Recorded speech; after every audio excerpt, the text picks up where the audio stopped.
Bien bonjour tout le monde, impossible de ne pas faire une vidéo sur la fin de mon œuvre préférée qui est Jujutsu Kaisen. Avant toute chose, cette vidéo parle de la suite et de la fin de Jujutsu Kaisen, donc si vous ne voulez pas être spoil, mettez cette vidéo dans à regarder plus tard, allez finir ce poulet et revenez quand vous serez prêt. Donc, pour ceux qui sont toujours là, cette vidéo sera divisée en différentes parties. De une, on va faire le résumé, ensuite nous irons voir comment l'œuvre a évolué durant ces différents arcs. Nous irons voir ensuite le déroulé de la fin, puis l'avis de la communauté, mon avis, et on fera un petit récap de tout ça. Avant de commencer toute analyse, il faut d'abord revenir sur qu'est-ce que Jujutsu Kaisen. Jujutsu Kaisen, qu'on appellera JJK, est un manga écrit en 2018 par G.G. Akutami qui aborde le thème de l'exorcisme. Lors de la première version, l'auteur développe Yuta Okotsu, un jeune lycéen maudit par son ami d'enfance Rika. Accueilli par Satoru Gojo, il arrive à évoluer dans le monde de l'exorcisme et à comprendre la source de sa malédiction. Cette première version était très intéressante mais ne convenait pas à tous les codes du shonen et a donc dû être réappropriée par son auteur. Et c'est donc comme ça que le Jujutsu Kaisen qu'on connaît aujourd'hui avec Megumi, Nobara et Yuji est né.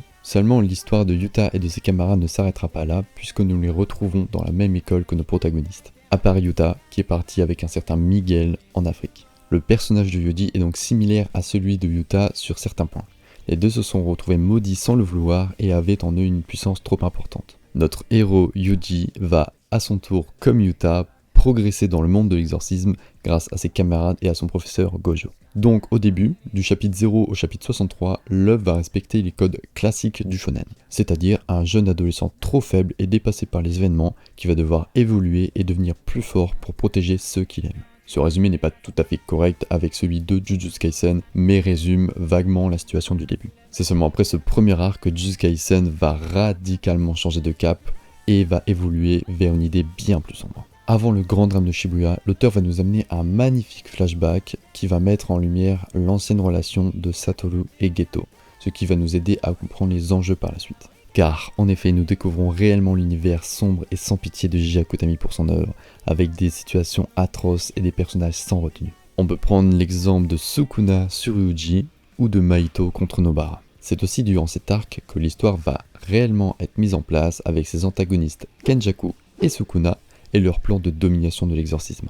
Car en effet, Kenjaku se révèle être un ancien exorciste devenu maître des fléaux qui a pour plan d'assimiler l'entièreté des Japonais en une seule créature. Un fléau dévastateur. Pour ceux qui ne savent pas, un maître des fléaux, ce sont les ennemis des exorcismes, mais ce ne sont pas des fléaux, donc ce sont des humains qui sont juste méchants. Bien, pour la suite, je pense qu'il va falloir 2 saisons supplémentaires pour finir l'œuvre. Avant ça, je préviens les personnes qui ne veulent pas être spoil, puisque là, maintenant, on va commencer à parler du manga et de la suite, donc pas encore animé. Donc j'ai mis l'hypothèse que la saison 3 animera Jujutsu Kaisen du chapitre 137 au chapitre 215, ou peut-être un peu moins, et du chapitre 216 au chapitre 271 pour la saison finale. Bien, maintenant on va pouvoir passer aux choses sérieuses avec l'arc de la traque mortelle. Après leur défaite, nos protagonistes sont dans une très mauvaise posture.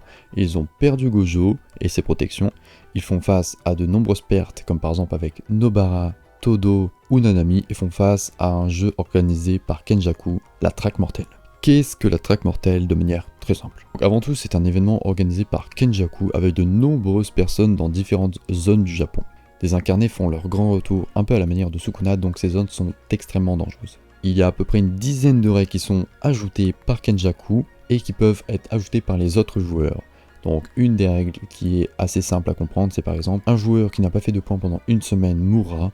Ou alors par exemple on peut ajouter une règle comme avec Megumi qui va ajouter la possibilité de s'échanger les points. Dans tout le Japon il y a donc des zones délimitées où les gens peuvent rentrer mais ne peuvent pas forcément sortir. Il y a aussi plein d'autres petites règles comme ça, mais je ferai peut-être une autre vidéo pour tout expliquer parce que c'est vrai que c'est assez compliqué à comprendre.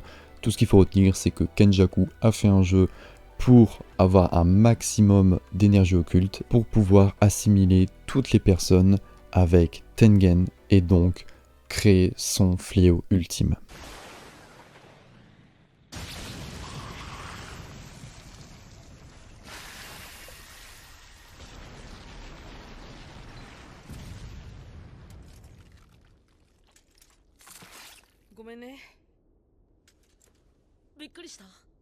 C'est dans cette situation difficile que Yuta fait son grand retour pour rejoindre le groupe de Yuji, Megumi et accompagné de Akari, un ancien élève du lycée de Tokyo. Ensemble, ils vont se fixer différentes missions comme neutraliser un grand nombre de maîtres des fléaux et incarner, sauver la population prisonnière et retrouver un certain joueur appelé l'Ange. Pendant ce temps, Chozo et Yuki sont chargés de protéger Tengen de toute attaque possible. Seulement ils vont pas faire le poids face à la force et au savoir de Kenjaku qui va les surpasser grandement. Cela va même coûter la vie à Yuki qui, dans une situation désespérée, va lancer un sort suicide sur Kenjaku. Dans l'autre groupe, la situation a aussi dégénéré puisque bien que soulagé d'avoir trouvé de nouveaux alliés, avoir retrouvé l'ange et avoir sauvé de nombreuses personnes, Megumi baisse son attention et se fait surprendre par Sukuna qui utilise enfin le pacte fait avec Yuji au début de l'œuvre. Cela a pour effet que Sukuna va contrôler le corps de Yuji, va transférer l'entièreté de son âme vers un doigt et va le faire manger à Megumi. Il a donc quitté le corps de Yuji pour s'implanter dans le corps de Megumi. Après cet incident, le reste des exorcistes se regroupent et arrivent à libérer l'élu des cieux Satoru Gojo grâce à la clé arrière. Non, franchement, il n'y a pas à dire, les packs collectors sont vraiment très stylés. Aussitôt libéré, Satoru va directement à la rencontre de Kenjaku pour en finir avec lui, mais est interrompu par son ancien élève Megumi, devenu Sukuna. C'est ainsi que la rencontre entre l'être le plus fort de l'ère actuelle et l'être le plus fort de tous les temps est programmée pour le 24 décembre. Donc maintenant on va voir comment la fin se déroule, et on a vraiment pas mal de trucs à dire là-dessus. Lors de leur affrontement, Gojo et Sukuna ont réalisé des exploits qu'eux-mêmes ne pouvaient pas s'imaginer et ont montré pourquoi ils étaient considérés comme des dieux et pourquoi personne ne pouvait les défier. Le combat fut rude, mais grâce au stratagème de Sukuna et au corps de Megumi, le roi des fléaux arrive à s'adapter à l'infini de Gojo grâce à Makora. Alors que Gojo était annoncé vainqueur de par une attaque dévastatrice, Sukuna arrive à trancher l'infini lui-même et donc Satoru avec. Le combat est fini. Le prof adoré de tous se retrouve à terre coupé en deux, ce qui donna le feu vert pour le plan B.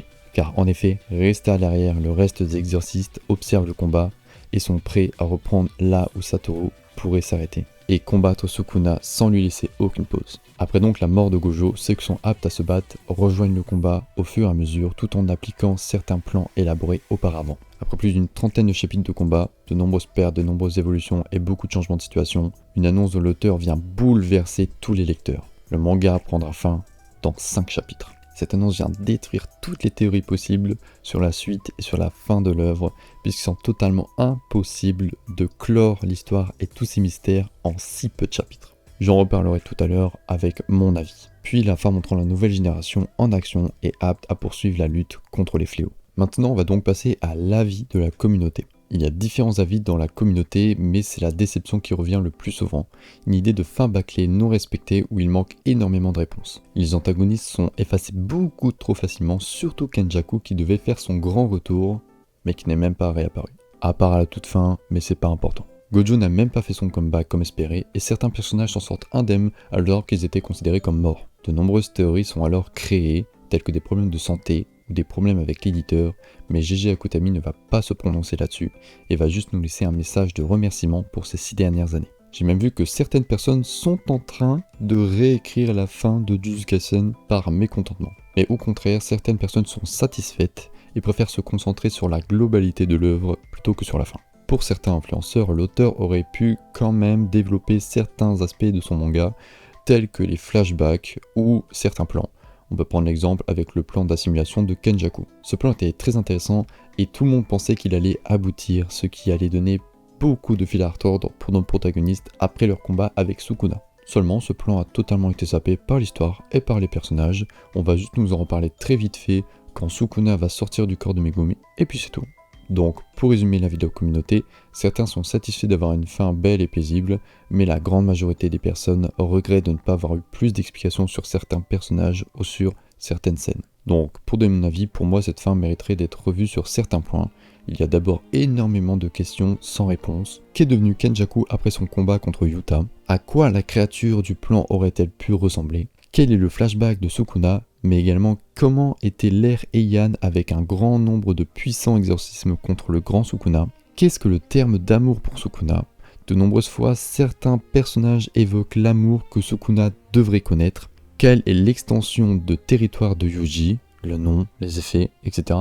Et il y a encore énormément de questions comme ça. Le vrai problème avec ce manque d'informations, c'est leur importance. Il y a des questions qui n'ont pas besoin de réponse puisque la logique y est, ou parce que la question est une ouverture sur la suite de l'histoire. Seulement là, dans Jujutsu Kaisen, il y a comme un oubli ou un abandon de la part de l'auteur. Un autre problème que je trouve très important, c'est la situation des personnages à la fin de l'affrontement final, puisque tous les personnages s'en sortent tous indemnes. On peut prendre l'exemple d'Igurama qui avait pris des slashes qui devaient lui être fatales, mais qui a fait sa réapparition 3 chapitres avant la fin. Très sincèrement, je pense que le retour de Gojo aurait été plus cohérent que son retour à lui, qui n'a vraiment servi à rien du tout. Pareil pour Yuta, je trouvais ça vraiment bien que l'un des personnages les plus appréciés fasse un si gros sacrifice en utilisant le corps de son professeur pour combattre le roi des fléaux. Il aurait pu ne pas pouvoir retourner dans son corps, ou même mourir dans le corps de Gojo, ce qui aurait apporté une touche de tristesse en perdant un des meilleurs personnages de l'œuvre. Mais non, il est juste revenu dans son corps d'origine automatiquement, sans trop d'explications, grâce à Rika.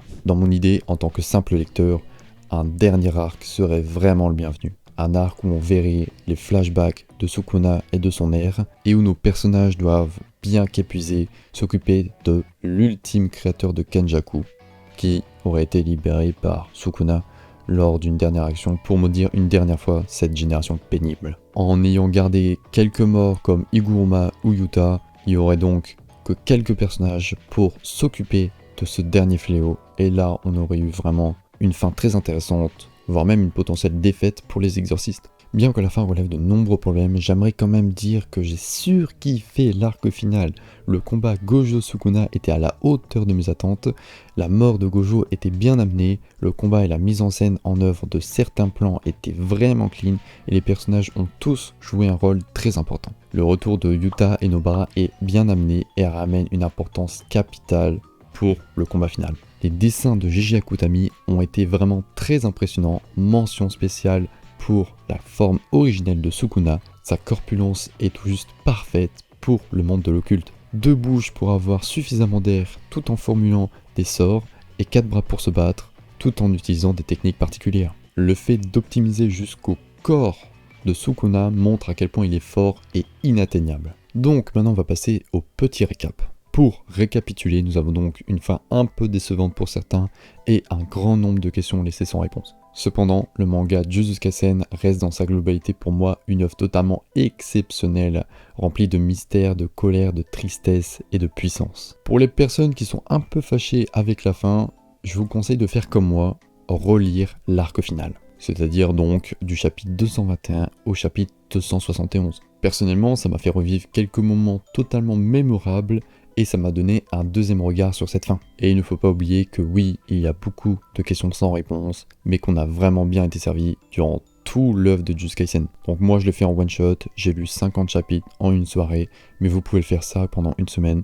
Je sais que si vous abonnez à un compte Instagram sur Jujutsu Kaisen que je vais mettre quelque part, eux ils sont en train de relire tout Jujutsu Kaisen du début à la fin, et donc si vous êtes intéressé, vous pourrez aller les rejoindre et relire ce chef-d'œuvre au fur et à mesure avec eux. Pour conclure, je pense que le vrai problème de cette fin est d'une, les événements à développer, donc il devrait y avoir un dernier arc pour vraiment finaliser l'œuvre, et de 2, l'annonce des 5 derniers chapitres qui a amené une hype et une attente beaucoup trop grande et beaucoup trop fragile. Donc voilà pour cette review et pour cette analyse, si on peut appeler ça comme ça. Ça m'a fait extrêmement plaisir d'écrire, de monter et de parler de cette œuvre totalement incroyable pour moi. Je me rends compte que j'ai encore beaucoup de trucs à dire sur les animés en général et sur Jujutsu Kaisen. Donc voilà, j'espère vous revoir très bientôt. Je vous dis encore merci d'avoir regardé cette vidéo. Et si vous êtes là jusqu'à la fin, ça me fait vraiment très plaisir. Vous pouvez même mettre un petit commentaire sur votre avis sur cette fin ou pour me contredire, ça peut aussi arriver. Encore merci et je vous dis à plus. Ciao.